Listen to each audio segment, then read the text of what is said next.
Welcome back to The Local Show, a service of Gettys Federal Savings and Loan and Safe Harbor Wills and Trusts. The Local Show, featuring conversations with business owners, employees, and local business leaders about their successes, challenges, and reasons for doing business right here in Central New York. The Local Show, locally produced by Zoey Advertising. Now, here are your hosts, Tom and Steve. And we're back, and that means you are too, because your ears are right here on 106.9 FM, 570 WSYR. And if you're lucky enough to catch the YouTube feed, you're probably seeing what's going on here, which is very interesting. I was wondering what you were going to say. Yeah, very interesting. I never know what you're going to say. I noticed Brad has a camera angle where it catches me from the back, and I pride myself on I'm 59 years old, and I like, oh, geez, I still have hair, and I'm looking, and you can see right to my scalp, and I thought, oh, my goodness, I don't have as much hair as I think. Well, you stopped combing the hair off your back,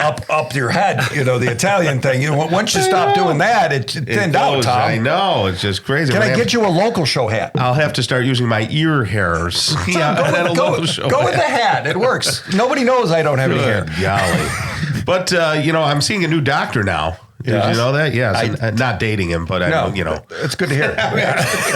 Yeah. Dr. Joe Barry, who's on Sundays here on WSYR. I had been listening to him for years, and I thought, you know what? This guy's making a whole heck of a lot of sense. Yeah. And I said, I'm going to ditch my guy who, when I come in, my old doctor, it would just be like, let me see, how many medicines can I throw at you? How old are you? Shouldn't you be on this, and this? Well, no. Can we talk about my health? No, we don't talk about health. We just give you pills. I'm just surprised he took you as a patient. It took some doing. Me, actually. I actually had to arm wrestle him to get me to come out. Now that makes more sense. Well, I'm happy you're under professional care. Yeah, well, it's really a unique experience, and I'll unpack that more for you. I think everybody should go see Dr. Barry. He probably doesn't have enough time to see all the people, but because you're not taking all of his time. Boy, he regrets giving me that business card. I'll tell you that. Hey, folks, right now it's our pleasure to introduce a couple new people to the show. It's Scott Farnett and Gary Butterfield, board president and construction supervisor, respectively, of the Syracuse Habitat for Humanity. How are you guys? Good. Great. How's it going? Very good. All right. And Scott, am I saying your last name right? Is it Farnett or Yep, Farnett. Yep. Okay. Well, there you go. Unless you're on the French side, you want to call it Farnett. Farnett, yes. The fancy stuff. So, guys, let's start with you, Scott, since you're talking. You're the board president. Correct. Yep. Okay. And how did you become the board president? What did you do before this? Well, I was involved with Habitat for Humanity at many levels. I worked for National Grid for many years, and I was actually the volunteer coordinator there that used to send out our volunteers to Habitat every Thursday. I see. Okay.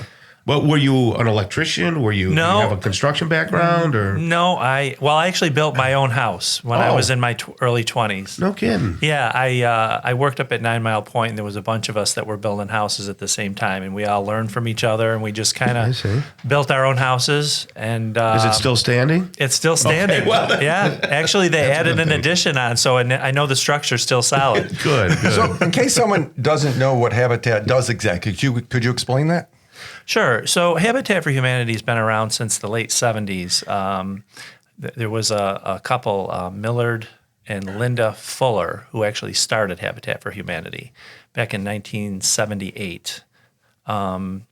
Jimmy Carter was president at the time, and I think he helped make it a little bit bigger than it was because he was the first politician that, embraced a non-for-profit. I don't really see many of that today. And actually up until a few weeks ago, he was still out there. Right. In his 90s.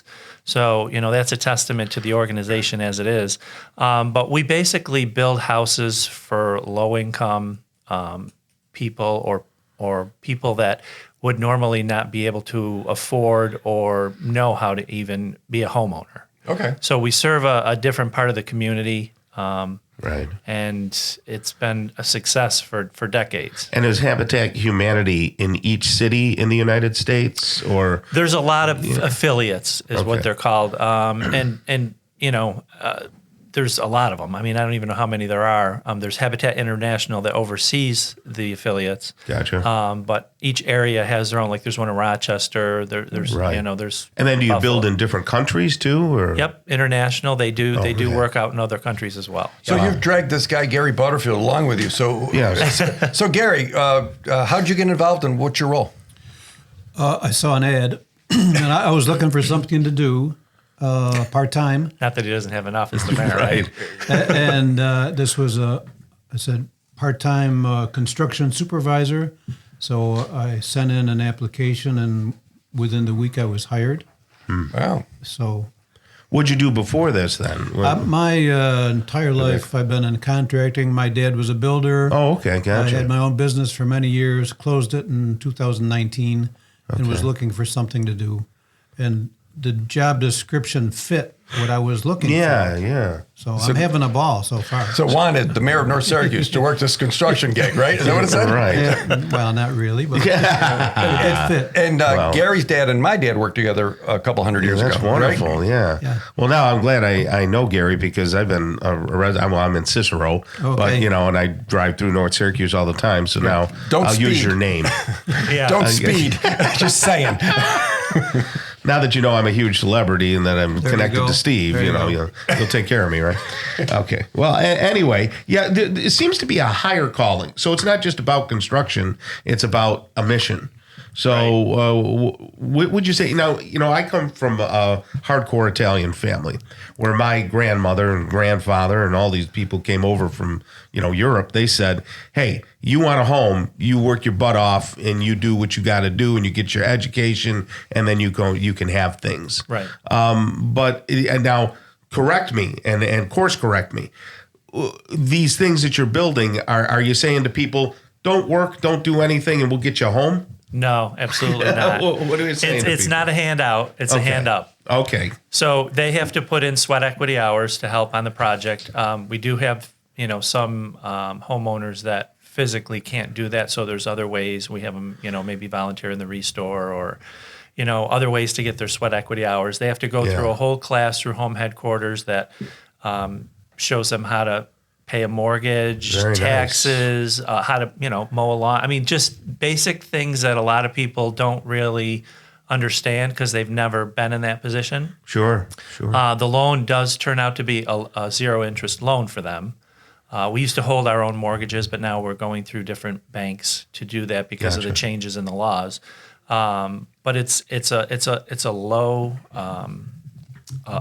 interest, or I'm sorry, a zero interest loan that they pay back, and they're a homeowner, and it's an exciting thing for people. Sure. When they have children, and it can lift you up, and give them you up. hope. Yeah, definitely. Right. Are you looking for volunteers? All the time. So tell me what kind of volunteers.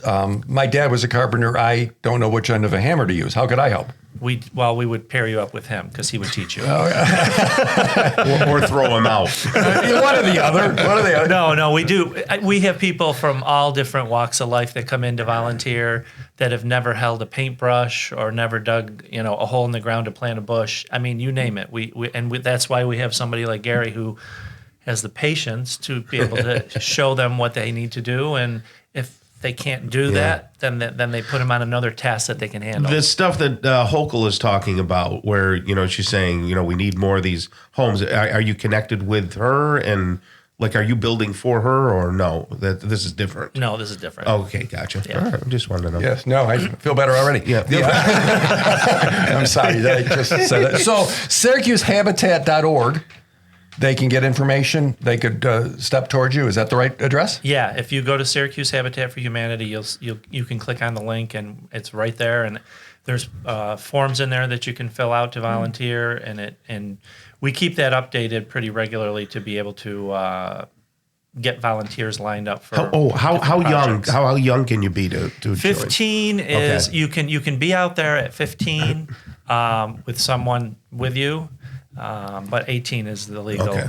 Gotcha. For anything that's major. Yeah. Well, that's Scott Farnett and Gary Butterfield, board president and construction supervisor of Syracuse Habitat for Humanity. Thank you for all you do and all your people do. And you guys have a great rest of the day, okay? Thanks. Thank You you. too. It's You great as well. being here. Excellent. Coming up next, we're going to talk with Sev Ganella. He's the Director of Operations at Celan-All Syracuse. Stick around right here on The Local Show on 570 WSYR.